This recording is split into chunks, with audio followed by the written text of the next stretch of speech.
Donc je suis content d'être ici aujourd'hui. Nous allons continuer avec un personnage fascinant en la personne de Pascal Biesquis. Et nous allons parler avec lui de deux de ses œuvres. Nous avons Les Salles Sanglantes ici. Et Un appartement festif. Hélas, mauvaise nouvelle. Le personnage principal de cette œuvre ne sera pas parmi nous aujourd'hui car il a raté son train. Évidemment, il sera sanctionné, mais ça, je verrai plus tard. Ensuite, nous rejoindrons Antoine en bas, comme je vous l'ai promis. Monsieur Biesquis, bonjour.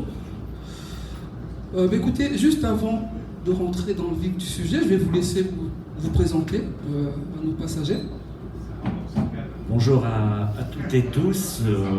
Sous le gouvernement de Zola Ntando, j'engage ma responsabilité avec le 40... excusez-moi, non, je plaisantais. Je suis Pascal Biesquis, je suis écrivain depuis 2016, officiellement. J'écrivais avant, mais mon premier livre est paru en 2016. Et vous aurez peut-être, pour ceux qui ne me connaissent pas, du mal à le croire, mais pendant 27 ans, j'ai fait de la scène, et notamment beaucoup de rap. Donc je suis passé... Non, on ne dirait pas, non, effectivement. Puis je suis passé à autre chose, étant artiste dans l'âme, après les projets musicaux qui ont été très riches, mais qui parfois touchent à une fin, et il faut se reconvertir. Au moins artistiquement, pour moi, c'était vital. Et l'écriture est apparue, j'écrivais des textes sur Facebook, c'était une coïncidence. Un ami travaillait pour quelques mois dans une maison d'édition et m'a proposé d'éditer mon premier livre, qui a été une catastrophe totale, comme le second, toujours dans cette maison d'édition, et qui m'a ensuite appris à faire de l'auto-édition, qui est très mal vue, qui est passible de la peine de mort dans le monde de la littérature. L'autopublication est très mal vue, sachez-le. Il vaut mieux être édité, et j'ai la chance d'être édité aux éditions Zola Ntando, parce que j'ai coutume de dire que si la musique apparaît comme un milieu qui pourrait être difficile, je pense que la littérature, c'est le niveau au-dessus du au-dessus, c'est un peu comme l'entre-soi du cinéma, c'est-à-dire les voies du Seigneur sont impénétrables et seuls quelques miracles divins font que l'on puisse être écouté par des éditeurs. Voilà, pour la présentation, j'ai écrit 8 livres, j'ai écrit 5 livres et 2 réédités par les éditions Zola Ntando. Il faut savoir qu'un appartement festif est le premier livre qui a été édité par les éditions Zola Ntando. Dans quelques jours, je sors mon premier recueil de poésie, toujours aux éditions de mon ami Zola Ntando. Voilà, ce sera mon recueil de poésie qui s'appelle L'Utopie des insectes. Et que dire d'autre, j'en reparlerai, mais le 22 novembre, au bar L'Estanquet, nous fêterons la sortie de mon livre L'Utopie des insectes. Mais on va revenir au livre présentement dont nous devons parler, et j'attends tes questions. Voilà. Merci beaucoup, monsieur Biesquis. Nous sommes dans les temps, c'est incroyable. Donc aujourd'hui, nous avons le plaisir d'accueillir Pascal Biesquis, auteur de romans aussi intrigants que provocateurs, pour une discussion autour de ces deux œuvres, Les Salles Sanglantes et Un appartement festif.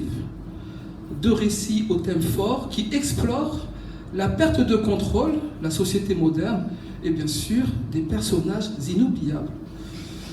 Dans Les Salles Sanglantes, vous examinez la dégradation des comportements dans les salles de cinéma, souvent perçus comme le reflet d'un ensauvagement de la société, que certains attribuent parfois à l'immigration massive. Pourtant, vous mettez en lumière un phénomène plus vaste, l'ensauvagement généralisé des comportements au sein de notre société, amplifié par l'apparition des téléphones portables, des réseaux sociaux comme X, où un sentiment de tout est permis s'installe. Et jusqu'à preuve de contraire, on n'a jamais vu un bateau de migrants débarquer dans une salle de cinéma. Pourquoi avez-vous décidé d'aborder ce thème en vous concentrant sur l'expérience cinématographique, monsieur Biesquis? Alors, très bonne question. Donc, Les Salles Sanglantes, ça parle de... Tout d'abord, je vais présenter rapidement l'histoire. Cela parle d'un personnage qui s'appelle Olivier Foch, qui est un milliardaire et qui habite au-dessus, un place Gambetta, au-dessus de chez Hermès, puisque lui, il est membre du conseil de surveillance et d'administration de LVMH. Donc, ce Olivier Foch est cinéphile et voit beaucoup trop d'incivilité. Et un jour, il y a une incivilité de trop et il décide de... C'est assez singulier comme manière de penser, ça ne reflète pas totalement la mienne, parce que je rappelle que l'homicide volontaire est puni par la loi, au moins dans ce pays et dans bien d'autres. Donc, le personnage pense qu'en tuant des gens au cinéma et en revendiquant ses crimes, notamment en envoyant ses crimes à Cyril Hanouna, qui fera une émission spéciale sur ses crimes, mais en fait, rien ne bouge, rien ne change. Tout reste pareil, il y a toujours des incivilités. Je reviens à ma personne. Moi, je suis abonné depuis 2015 à l'UGC, l'UGC tout simplement, mais je me rends à celui de Gambetta, d'où vient mon personnage et dans lequel il opère. Au cinéma, comme partout, que ce soit dans le bus, le tram, sur la route. J'ai une anecdote, il y a Hubert qui était tout à l'heure avec moi. Nous étions en train de faire des courses pour que certaines personnes puissent boire du vin, parce que je ne bois pas d'alcool, ou très peu, et manger. Et on a acheté des baguettes aussi pour du foie gras, du pâté, tout ça. Et par exemple, une femme agresse verbalement Hubert. Et ça commence à partir en vrille. Moi, je dis à Hubert, bon, concentrons-nous sur notre événement, on doit mener plein de choses au bateau, donc voilà. Les incivilités sont partout, elles sont maltraitées. Puis moi, il y a eu un jour de trop, un jour où j'étais au cinéma, où je fais le moins de bruit possible, parce que je sais que ça dérange les gens et tout. J'étais juste en train d'ouvrir un paquet de gâteaux, et là, il y a quelqu'un qui se met à m'insulter. Bon, on en reste là. Je descends, je demande aux ouvreurs, bon, qu'est-ce qui se passe et tout, et puis les ouvreurs me disent, en gros, vous vous débrouillez, vous avez qu'à changer de place, voire de salle. Non, mais j'ai payé, je suis abonné, Oui, mais l'autre, il est abonné, on le connaît aussi, mais il est désagréable, c'est comme ça. Je remonte, il m'insulte 2 fois plus. Il s'avère que la personne est mal tombée, puisque je l'ai menacé verbalement devant tout le monde et tout, et à la fin, j'ai constaté que cette personne, qui, elle, avait déclenché les incivilités plus qu'autre chose, était un lâche, puisque quand on s'est croisé, il a baissé le regard, il est parti, et je l'ai recroisé dans la rue, il a rebaissé les yeux, donc c'était un lâche qui se croit tel je ne sais pas moi, un Jupiter du cinéma et tout. Puis je l'ai revu il y a quelques mois, cette personne, dans une autre salle, il nous a fait le même spectacle, et donc, là moi j'avais un peu plus de recul, je rigolais, et j'expliquais à d'autres personnes de pas s'alarmer s'ils les insultaient, c'est parce que, voilà, on permet au cinéma de se faire insulter, c'est comme ça, en tant qu'abonné ou pas, que l'on soit client, j'estime quand on vient voir un film, c'est pour regarder un film et pas entendre un téléphone portable qui sonne. Ça peut arriver une fois, d'accord, mais souvent c'est un peu trop. Les pieds de derrière qui se mettent derrière votre tête, bon, c'est pas très agréable non plus, ou les coups dans le... Voilà. C'est tous ces événements-là qui m'ont amené à écrire Les Salles Sanglantes, puisque moi j'ai subi des mauvais souvenirs au cinéma, ce qui ne m'empêche pas d'y aller encore toujours autant, même si... en légère digression, l'industrie du cinéma, en termes de propositions, baisse de plus en plus et intéresse de moins en moins de gens. Donc voilà, c'est par rapport aux incivilités, effectivement, ce n'est pas une question d'ethnie, de classe sociale. Tout le monde peut avoir un comportement d'incivilité et embêter tout le monde. Et au cinéma, comme dans le tramway, il y a des messages qui passent au cinéma qui vous disent de fermer votre portable, de respecter la place que vous avez réservée, de ne pas filmer le film en même temps, parce que ça c'est vraiment des grosses amendes en plus pour le coup. Et on le voit toujours, quoi qu'il en soit, il y a toujours quelqu'un qui arrive 10 minutes après, qui cherche sa place et qui vous envoie la lampe torche dans les yeux, ce qui est toujours très agréable. Voilà, et c'est ce qui m'a amené à écrire notamment ce roman, puisque la toile de fond étant certes le cinéma, mais la réalité c'est c'est un plaidoyer contre les incivilités en général, que tout un chacun accepte malgré soi, soit par dépit, soit parfois par lâcheté, soit par comportement zen, et pourquoi pas, et voilà, mais en tout cas il y a trop d'incivilité, et ce roman m'a permis notamment de présenter notamment les incivilités au cinéma, mais ce livre est aussi malgré ça un amour au 7e art. Merci, monsieur Bielskis. Donc, votre personnage principal, Olivier Foch, semble incarner une forme d'exaspération face à la société moderne. Certains pourraient même y voir une envie de meurtre refoulé. Est-ce un reflet de sentiment plus profond de votre part ou simplement une métaphore pour explorer la rage d'un homme face à un monde qui change trop vite? Je penche plutôt pour la seconde solution, parce que quand je me suis fait insulter, j'avais pas envie nécessairement de tuer la personne. Sinon, c'est quand même... Ah ouais, c'est vrai qu'on peut avoir envie, mais bon, je le rappelle, l'homicide volontaire, et je pense qu'il y a des juristes ici. Bon, voilà. Hein, même involontaire en plus. Hein, voilà, donc bon, prémédité, surtout qu'il y a quand même toujours au moins quelques spectateurs dans la salle. Il m'arrive parfois d'être seul dans certains cinémas, dans certaines salles, notamment le cinéma à côté du bassin à flot. L'UGC des bassins à flot est très vide et dans des très grandes salles, vous vous retrouvez parfois seul, c'est très agréable d'ailleurs, et au moins là vous êtes sûr de ne pas être embêté. Voilà, mais oui, la seconde, pour répondre à la question, c'est plus pour dénoncer, oui, c'était les incivilités.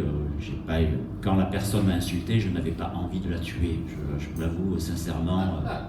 Messieurs les jurés, non, un peu peut-être, un peu, mais non, en fait, non, il fallait juste que je le fasse taire, et puis voilà, on en est resté là. Et par contre, mon personnage, c'est une œuvre de fiction, hein, c'est pas moi, hein, c'est pas une autobiographie. Je me suis servi de quelques éléments, comme le font beaucoup de romanciers, mais mon personnage, lui, est quand même un peu déréglé, est complètement misanthrope, est un ultra riche, coche toutes les mauvaises cases du personnage détestable tel qu'on peut le connaître, parfois dans les hautes sphères, quand on les rencontre, et il est solitaire, et il veut voir le moins de monde possible, donc le moindre grain de sable au cinéma le rend fou. Voilà. Merci beaucoup. Malgré un sujet d'actualité, Les Salles Sanglantes n'a pas connu un succès commercial à la hauteur des attentes initiales. Je suis bien placé pour le savoir, évidemment, parce que j'ai des chiffres. Alors, comment avez-vous vécu personnellement cet accueil plus modéré? Pensez-vous que cela reflète une difficulté à capter un public pour ce genre de sujet? Alors, je ne pense pas que ce soit sur le genre de sujet, parce qu'il y a la littérature, il suffit de voir le nombre de livres qui sortent à la rentrée littéraire pour comprendre qu'il doit y avoir des sujets qui ressemblent aux miens dans des sorties dans d'autres maisons d'édition, prestigieuses ou pas. Moi, ce que je pointe plus amèrement, c'est la difficulté d'être écrivain en 2024 et la reconnaissance que l'on peut avoir. Alors évidemment, quand on fait son premier livre, on s'imagine déjà, oui, tout le monde va courir après vous, vous allez aller de salon en salon. La réalité, c'est que, comme je vous ai dit, mon premier livre est sorti en 2016, et c'est mon premier salon littéraire, et avec quelqu'un que je connais très bien. Sur LinkedIn, j'ai 1300 personnes qui me suivent. J'ai des gens de Gallimard, de Robert Laffont, de Noël qui viennent sur ma page mais qui jamais ne me contactent. Je pense que la littérature est comme je le disais tout à l'heure, un des milieux les plus difficiles qui soit à perforer pour rencontrer un lectorat, pour la découverte, parce que voilà, c'est pas un mythe, hein. Zola en a parlé d'ailleurs sur les réseaux sociaux, notamment on prend le cas de Kafka qui n'a jamais vendu un seul livre de son vivant, et il y a quelqu'un sur LinkedIn qui m'a dit, un écrivain aussi, qui m'a dit de toute façon, il parlait pour moi et pour lui, avec un peu de chance, peut-être nous serons découverts à titre posthume, puisqu'à l'école on n'enseigne que les classiques, donc et il n'a pas tort en ce sens, donc bon voilà, peut-être à titre posthume, je le souhaite pas, je préférerais vivre de mon vivant. La littérature, c'est pas là où on fait fortune, hein, ça se saurait, parce que parfois on voit des gens à la télé, on pense qu'ils sont, parce qu'ils sont à la télé et qu'ils ont un certain succès, ils sont multimillionnaires, mais ce n'est pas le cas, hein, à part peut-être pour Guillaume Musso et Marc Lévy. Pour le reste des auteurs, c'est faire des ateliers, ce qui est très noble, hein, d'ailleurs, des ateliers dans le scolaire, dans le périscolaire, dans les prisons, pour des associations culturelles, des MJC. Voilà, ça c'est ce qui fait vivre aussi l'auteur, parce que il y a peu d'auteurs qui vivent simplement de leurs écrits. Ils sont très très peu nombreux, c'est une réalité. Alors, ça peut sembler un peu sombre, et vous pouvez vous poser la question, mais pourquoi alors j'écris? Parce que j'ai toujours envie d'écrire, que j'en ai besoin, et que je prends l'exemple de quelqu'un qui aurait envie de peindre, mais ne fait pas d'expo.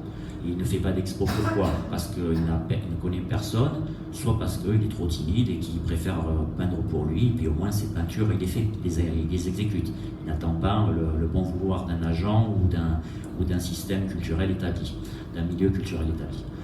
Donc, la littérature, Monsieur Ntonto, comme vous le savez, c'est quand même particulier, c'est un domaine difficile, une énorme course de fond, et non pas un 100 mètres. La frustration que je pourrais dire juste par rapport aux salles sanglantes, c'est que je lis beaucoup, je suis un assez gros lecteur, je peux parler de beaucoup de choses en littérature, et je pense avoir écrit un très très bon roman qui reflète ce que nous vivons dans notre époque. Malheureusement, ça ne retrouve pas son écho. Mais pourquoi? Quand il n'y a aucun libraire qui s'intéresse, ou quand il n'y a aucun salon, ou quand il y a... Je ne parle pas de celui-ci, puisque c'est le premier pour fêter les 2 ans de la maison d'édition Zola Ntondo. Mais quand personne vous sollicite, je pense notamment à l'ALCA. Je suis à mon 4e, ça fait 4 fois que j'envoie un formulaire à l'ALCA. L'ALCA ne m'a jamais reçu, ne m'a jamais... voilà. Pourtant, dans le formulaire, il est bien marqué que... ils proposent des partenariats pour les auteurs, les écrivains. Ils ont un fonctionnement bizarre. Je pense qu'ils bénéficient d'argent public, et je trouve que c'est une honte que des gens qui bénéficient d'argent public au moins ne rentrent pas en contact avec vous quand vous êtes un auteur ou un écrivain local. Pour moi, c'est une honte que je ne peux accepter, et je n'ai aucun problème à dire, parce que pour moi, l'ALCA, je m'en fous complètement, et que l'ALCA, de toute façon, ça concerne que la Nouvelle-Aquitaine. Moi, je m'adresse à la francophonie, je m'adresse au monde entier, et pas seulement à quelques pistonnés qui ont pignon sur rue à la Mecca. Voilà ce que je voulais dire là-dessus. Merci pour cette réponse acide, comme je les aime d'ailleurs. Alors, ce besoin de rétablir l'ordre face à un environnement chaotique semble résonner aussi dans votre roman « Un appartement festif ». Dans cette œuvre, on retrouve un autre personnage confronté à un désordre plus intime. C'est-à-dire qu'on passe à un désordre dans l'espace public, à un désordre dans l'intimité de son appartement. Alors Kurt Gainsbourg, qui est le personnage principal de ce livre, n'a pas pu être avec nous aujourd'hui. Cependant, j'aimerais bien que vous nous racontiez la jeunesse de cette œuvre, Un appartement festif, qui raconte des soirées, on va dire, avec un grand nombre de personnes dans un appartement minuscule. Quelle est la jeunesse de cette œuvre, Monsieur Bielskis? Alors, tout d'abord, avant de parler de la jeunesse, je vais parler d'un cycle. Ce cycle-là, en fait, c'est mon cycle de comédie humaine, comme aurait pu le faire Balzac, sans avoir la prétention d'égaler le maître, puisqu'il est mort à 50 ans, et en ayant publié plus de 130 romans, et pas des romans de 100 pages. Il y a parfois des 800 pages de Balzac, donc on se demande comment il avait le temps d'écrire tout cela. Ça, c'est une autre question. Et donc, ça, c'est mon cycle un peu de comédie humaine, où on peut retrouver des personnages dans l'autre livre, mais on n'a pas pour obligation de commencer par un appartement festif. Ça, c'était la première chose que je voulais signaler, parce que ça, c'est un cycle, et je suis en train, par ailleurs, de créer un autre cycle, plus dystopique, plus expérimental, et je suis déjà à 2 romans, et on verra pour les éditeurs qui accepteront, jamais. Donc ça c'est clairement avec Zola Ntondo. Voilà, donc...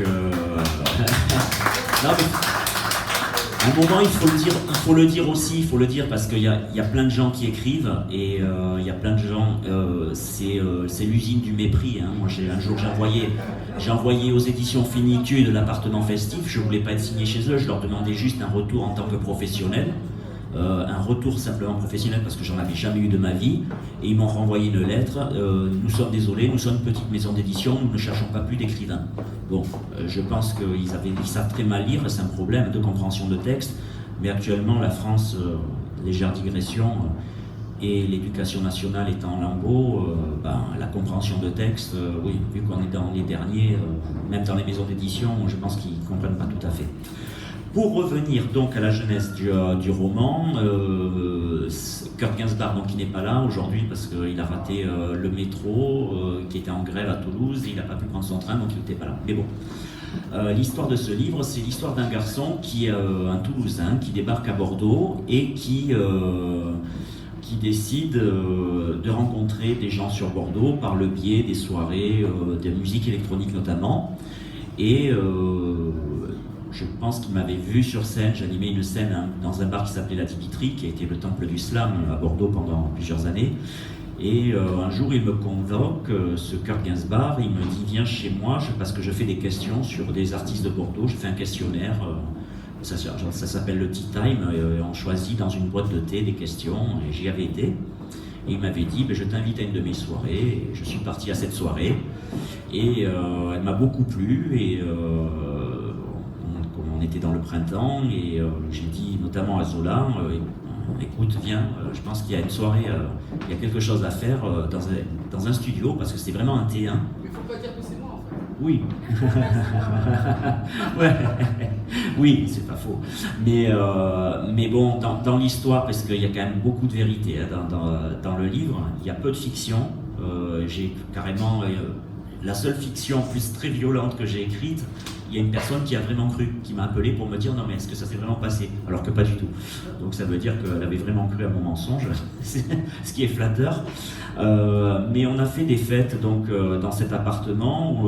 L'avantage qu'on avait dans cet appartement festif, c'est que c'était le seul appartement où il y avait quelqu'un qui vivait, puisque tous les autres appartements étaient réservés à des remises pour restaurants rue du Parlement Sainte-Catherine. Donc on pouvait faire la fête tant qu'on voulait, personne ne nous a empêchés. On a fait plusieurs grosses soirées, parfois on se retrouvait à 50 ou 60 dans un T1, j'ai bien dit, pas dans un T2 ou dans un T1 à 60 personnes. Et j'ai même fait un concert, moi pour ma part, j'ai fait concert dans cet appartement.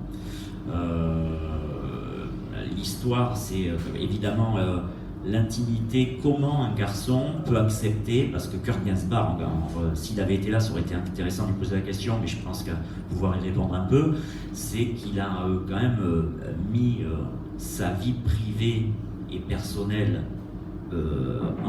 totalement dans les mains de deux personnes pour faire des soirées chez lui, et lui justement réclamait qu'il y ait le plus de soirées chez lui possible.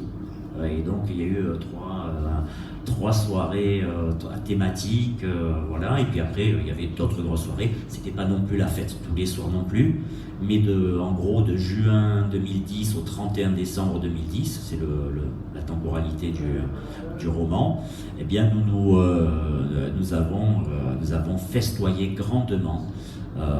Voilà. Moi je suis dans le livre, je suis pas le personnage principal, j'estime que c'est Kurt Gainsbach. Moi je suis juste une caméra témoin. Et j'officie sous mon nom d'artiste qui était à l'époque le Pampan Master. Voilà, un canard extraterrestre qui vient sauver le monde avec sa musique, c'est vous dire si j'y croyais. Donc voilà ce que je peux dire sur lui. Merci à vous. Écoutez, Monsieur Bielskis, merci pour cette exploration fascinante de vos deux œuvres. Et merci à Kurt Gainsbach. Qu'est-ce qu'on lui fait à Kurt Gainsbach? Bon, il sera sanctionné. Bon, Kurt Gainsbach, tu verras cette vidéo, sache que tu seras sanctionné par mon conseil d'administration pour ne pas être venu, car rater le train, ce n'est pas bien, Monsieur Gainsbach.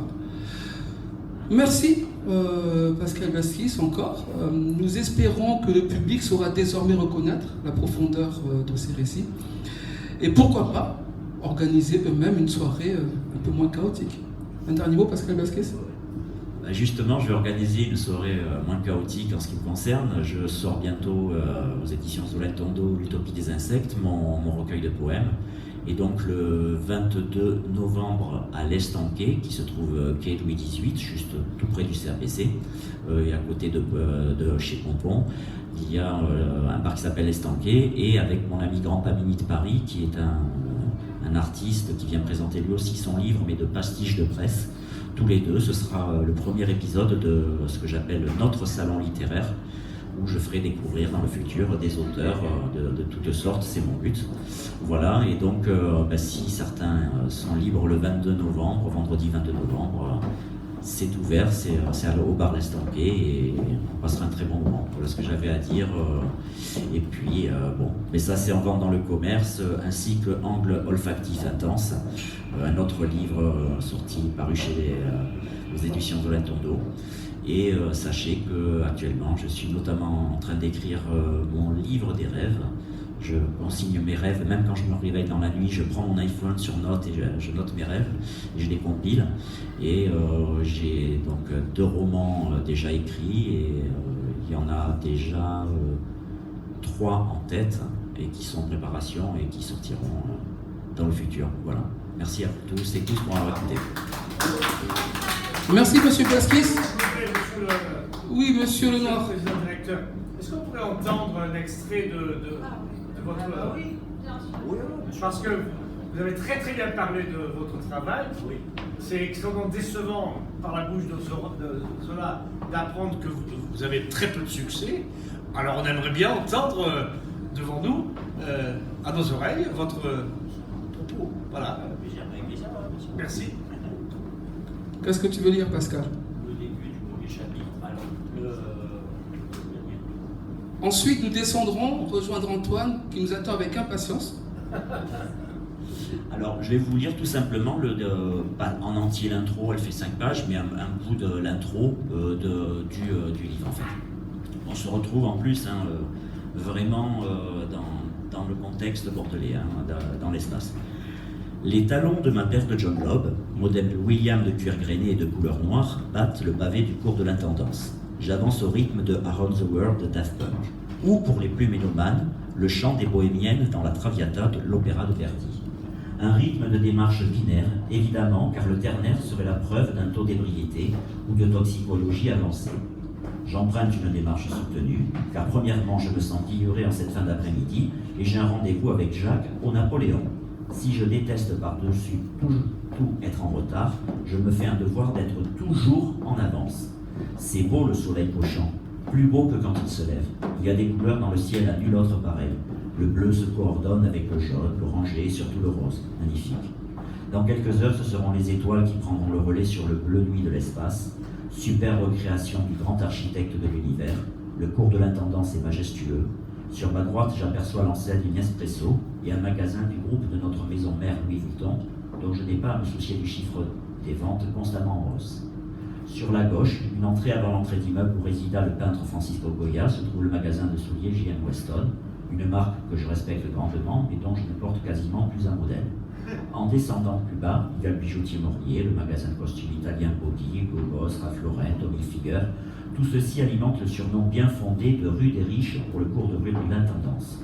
Celui-ci se termine avec le début de la rue Sainte-Catherine, longue rue commerçante, véritable regroupement des marchands du Temple de grosses enseignes populaires, avec la présence de l'Apple Store, où de nombreuses personnes profitent du Wi-Fi gratuit pour s'installer devant, et sur la place de la Comédie avec le fameux opéra dont les muses nous dominent. Opéra qui inspira notamment Charles Garnier pour l'Opéra de Paris. Excusez du peu. Les marches sont un lieu de rendez-vous et l'on rencontre des animations de rue, chanteurs, danse, skateboard, sur la place de la Comédie. En face de l'Opéra, il y a le Grand Hôtel, où de luxueuses berlines se garent puis repartent, tels les visiteurs de cet établissement de luxe. Tout cela est bien animé et est renforcé par le passage de l'NEB du tramway. Enfin, en descendant encore un peu plus bas, on atteint le cours du Chapeau Rouge qui mène vers la Garonne. Voilà ce que je peux dire là-dessus. Voilà. Merci, monsieur Galskis. Chers amis, je vous invite à descendre.